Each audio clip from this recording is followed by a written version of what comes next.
Kalau ada orang mengatakan bahwa Salafi itu adalah bibit-bibit tentang terorisme, sebenarnya jawabannya sederhana. Itu menunjukkan bahwa Islam bibit terorisme. Kenapa? Karena Salafi itu maknanya nisbatun ila salaf, nisbat kepada salafus saleh ridwanullah ta'ala alaihim. Siapa salafus saleh? As-sahabat, tabi'in, wa tabi'una tabi'in. Khairun nasi qarni tsumma alladzi yalunahum tsumma alladzi yalunahum. Jadi yang dimaksud dengan salafus saleh, sahabat, tabi'in, tabi'un tabi'in, generasi terbaik. Dan orang yang menisbatkan kepada mereka, menisbatkan agama kepada mereka dinamakan salafi. Jadi dinamakan dengan salafi. Maka berarti ketika orang mengatakan bahwa cikal bakal teroris adalah salafi, maka berarti cikal bakal teroris adalah para sahabat, para tabi'in, para tabi'ut tabi'in. Dan ini tentunya adalah ucapan yang sangat keji kepada Islam dan kepada umat Islam dan kepada para sahabat ridwanullahi ta'ala alaihim. Ya. Dan ini jelas ya. Karena semua orang itu wajib menjadi salafi, dalam arti bukan harus bernama dengan salafi. Setiap muslim harus mengikuti salafus saleh. Wasabiqunal awaluna minal muhajirin wal ansar waladina taba'ahum bi ihsan radhiyallahu anhum wa radu'an. Orang yang berorganisasi apapun harus salafi. Salafi bukan berarti seperti saya atau seperti siapa atau siapa, enggak. Yang dimaksud salafinya adalah mengikuti jejak salafus saleh, mengikuti jejak para sahabat, termasuk tidak melakukan bom bunuh diri adalah mengikuti jejak salafus saleh. Bagaimana mereka itu berjihad, kaidah berjihad seperti apa? Mengikuti jejak mereka. Bagaimana mendakwahkan Islam? Mengikuti jejak mereka.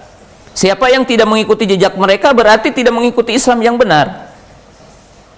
Salat mengikuti jejak mereka, puasa mengikuti jejak mereka, berjihad mengikuti jejak mereka, berdakwah mengikuti jejak mereka. Karena manusia yang pertama melaksanakan Islam adalah para sahabat.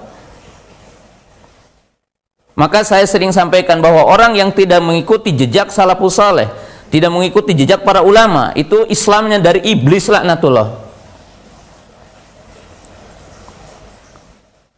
Karena mereka adalah guru kita, mereka adalah jejak kita. Mereka adalah orang yang pertama melaksanakan Islam ini.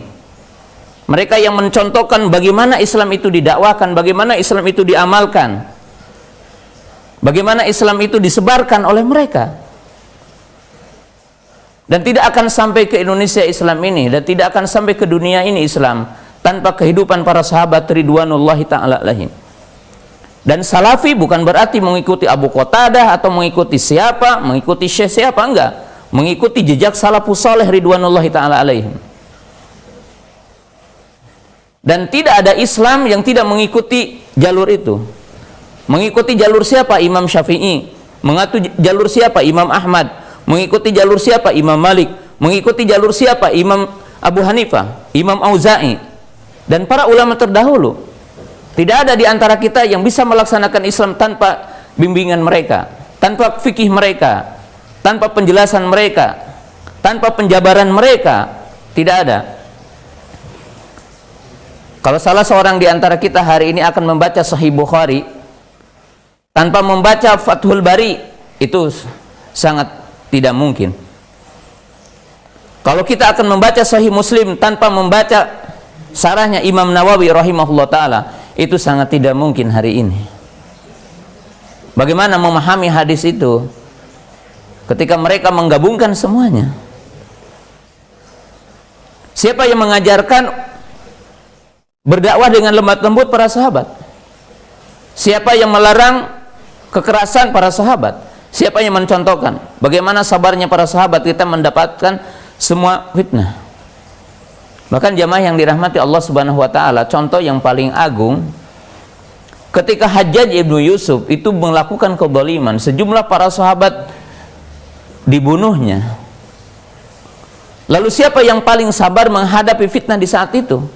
Tidak terjadi gejolak, tidak terjadi kudeta, itu karena para sahabat ridwanullahi ta'ala alaihim.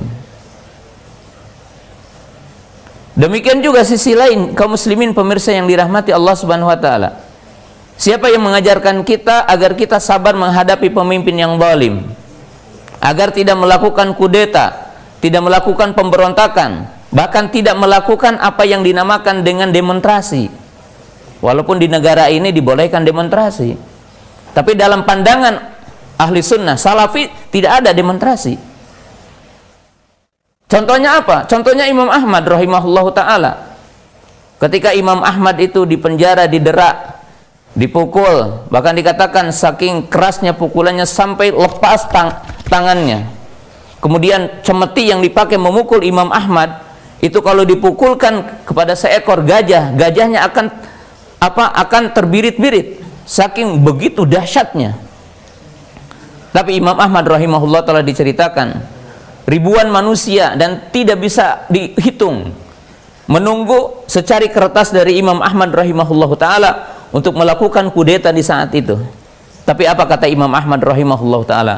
Kalian dalam mengikuti jejak salafus saleh ridwanullahi ta'ala alaihim, di mana mereka sabar atas setiap ujian. Isbiru hatta talqauni fi haudi, sabarlah kalian sehingga kalian mengikuti jejakku di haudku. Jadi sabar kepada pemimpin yang zalim, yang tidak dikatakan keluar dari Islam, maka itu akan diberi pahala, yaitu untuk mendapatkan haudnya Nabi SAW, yang luasnya sejauh perjalanan 1 bulan, yang lebarnya sejauh perjalanan 1 bulan, yang airnya lebih manis dari madu dan lebih putih dari susu. Siapa yang meminumnya tidak akan haus selamanya, yang gayung-gayungnya, cerek-cereknya adalah mutiara-mutiara dari surga. Ahli sunnah adalah sangat paham, salafiyun adalah sangat paham kepada ini, yang mengamalkan sunnah Nabi Sallallahu Alaihi Wasallam. Jadi ini perlu kita ketahui, ya. Adapun istilah Wahabi, pertama, tidak ada satu kewajiban bagi siapapun untuk intisab kepada Syekh Muhammad bin Abdul Wahab dalam beragama. Kita hanya berkewajiban mengagungkan ulama. Kita diwajibkan hanya untuk ta'zim kepada ulama. Dan kita tidak perlu intisab kepada salah satu di antara mereka tentang agama. Intisab hanya kepada Islam. Intisab hanya kepada sunnah Nabi Sallallahu Alaihi Wasallam. Selama saya belajar di berbagai tempat, tidak ada satu orang ulama pun yang menyuruh Anda harus bermadhab Wahabi, Anda harus bermadhab Syekh Muhammad bin Abdul Wahab, tidak ada. Walaupun saya secara pribadi membaca mungkin dikatakan 90% kitabnya Syekh Muhammad bin Abdul Wahab, dan tidak ada satu kalimat pun dari kalimat Syekh Muhammad bin Abdul Wahab yang membenarkan tentang terorisme, yang membenarkan tentang apa yang dinamakan dengan radikalisme, tidak ada. Tapi kalau berbicara ini syirik, ini bertentangan, ini itu hukum syariat.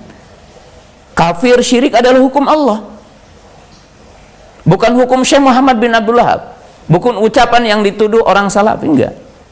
Al-kafiru ma kafarallahu Allah wa rasuluhu. Kafir adalah yang dikafirkan Allah dan Rasulnya. Dikatakan haram apa yang diharamkan Allah dan Rasulnya. Ya, semuanya adalah kembali kepada dalil dan Quran.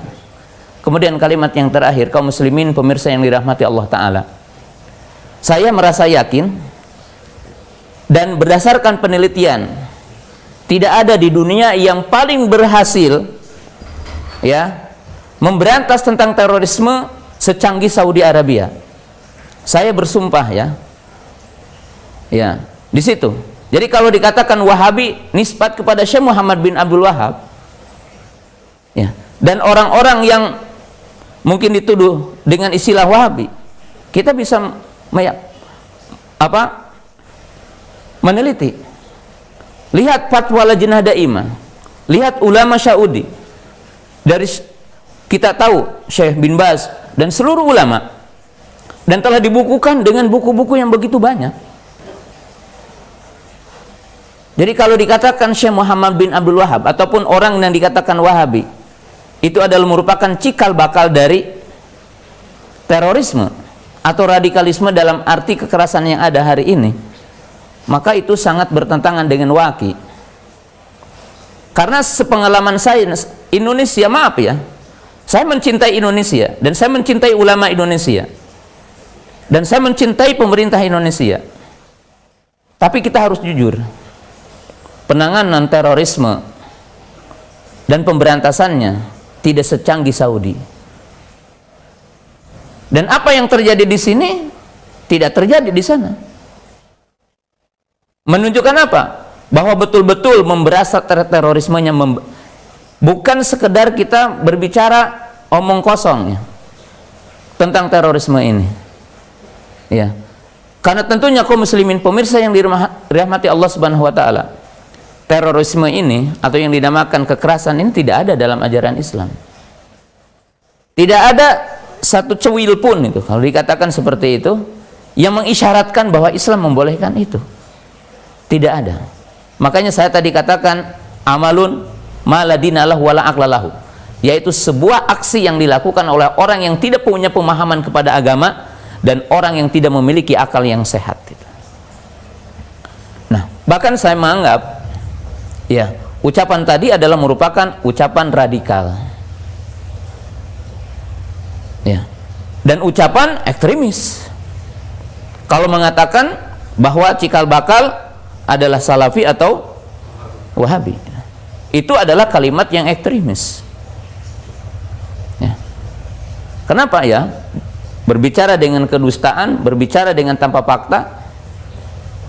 Karena kaum muslimin pemirsa yang dirahmati Allah Ta'ala, dengan dakwah ahli sunnah, dengan dakwah salaf ini, jutaan dan ribuan orang ya, mungkin yang terpapar dengan pemahaman ya radikalisme itu banyak diinsafkan gitu, walaupun tidak diproklamirkan gitu kan. Nah, ini kita harus betul-betul, dan kepada seluruh kaum muslimin pemirsa yang dimuliakan Allah Subhanahu wa taala ya, bahwa kita sebagai ahli sunnah mengatakan ya, bom bunuh diri bukan jihad ya, bom bunuh diri bukan jihad, dan pelakunya bukan mati syahid. Adapun tempat kembalinya nanti itu tahta masyiatillah ya, hanya Allah yang tahu, kita tidak tahu apa yang akan terjadi menimpa kepada mereka, tapi bukan jihad dan pelakunya bukan syahid. Wallahu taala a'lam.